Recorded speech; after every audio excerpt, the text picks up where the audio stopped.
Welcome to a future where our true reflection is only revealed once the screen goes dark.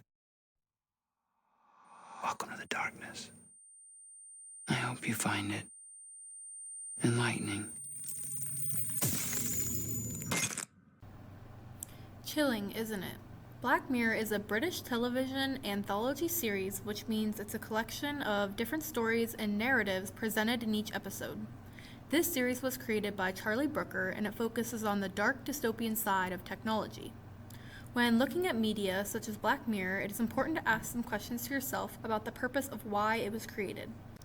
A model that I have used, which is effective for digging deeper, is the analysis of media effects.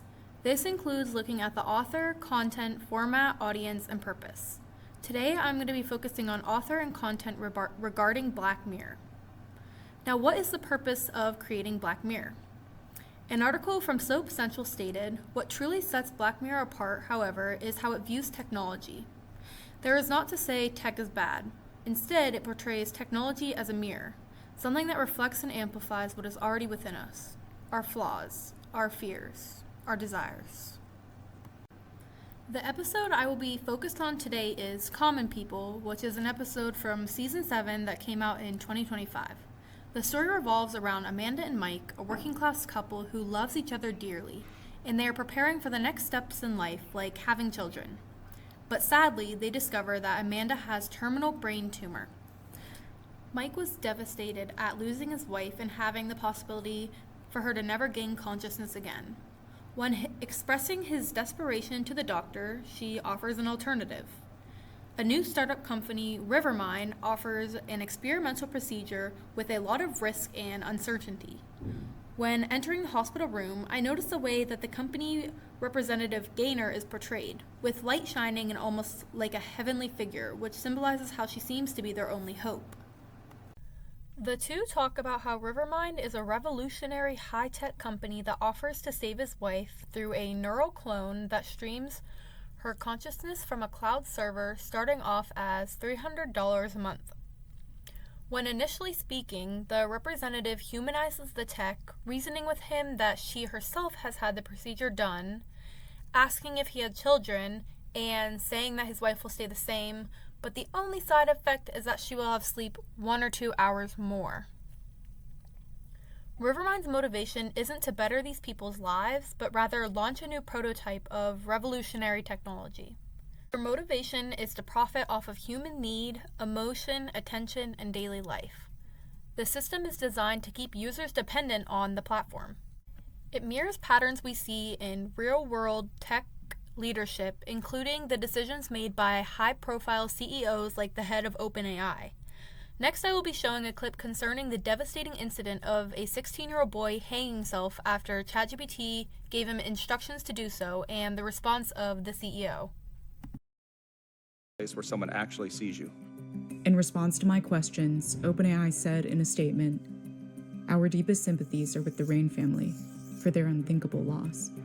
The very day that Adam died, Sam Altman, OpenAI's founder and CEO, made their philosophy crystal clear in a public talk. The way we learn how to build safe systems is this iterative process, right, of deploying them to the world, getting feedback while the stakes are relatively low. And I asked Sam Altman, low stakes for who?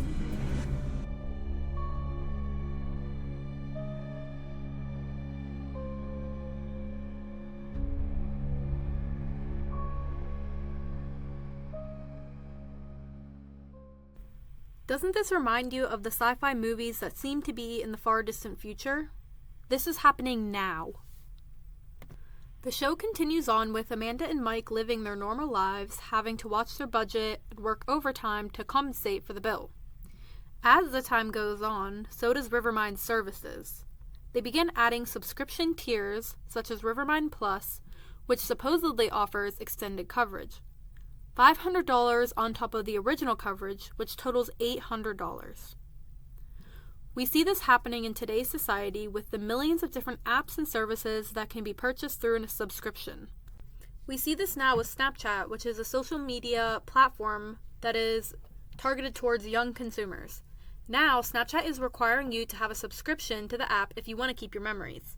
This shift shows the broader pattern across companies. The platform starts off offering something for free, users build emotional and practical dependence, and then the company monetizes it. Is Black Mirror really that far off that tech companies may begin to do this with human life? As the episode continues, the couple tries to continue on with life as normal. Their expenses continue to be tight as the cost of Amanda's living skyrockets, and the quality of life declines.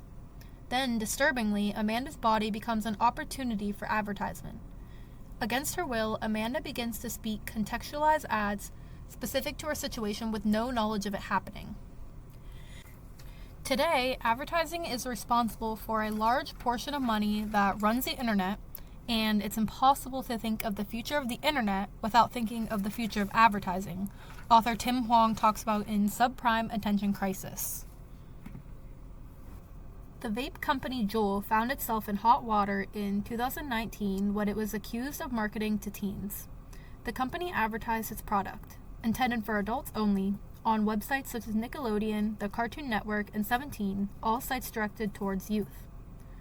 Across multiple investigations, vape and Juul-style companies have repeatedly used bright colors and candy-like flavors to make their products feel fun, harmless, and trendy, which is a strategy that public health experts say strongly appeal to minors.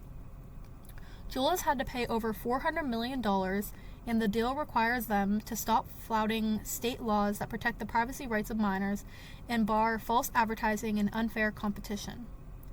Vape ads use fruity flavors and kid-heavy websites to quietly target vulnerable groups. Similarly, Rivermind uses hyper-personalized, context-triggered ads to target vulnerable individuals such as Amanda. After an incident at the school where Amanda, against her free will, said inappropriate ads to students, she was fired from her job. The couple experiences a steady decline on their lives. Mike scrambles to pay for upgrades to help with her suffering, even turning to a shady platform called Dumb Dummies, where he hurts himself on camera for cash. A year later, they're broke, selling their baby crib, and Mike's missing teeth from his side gig. Overall, I think it's important to look at these themes within Black Mirror and the wordings that it brings against technology. How Black Mirror mirrors the future, but we don't have to be passive receivers of what is being given to us.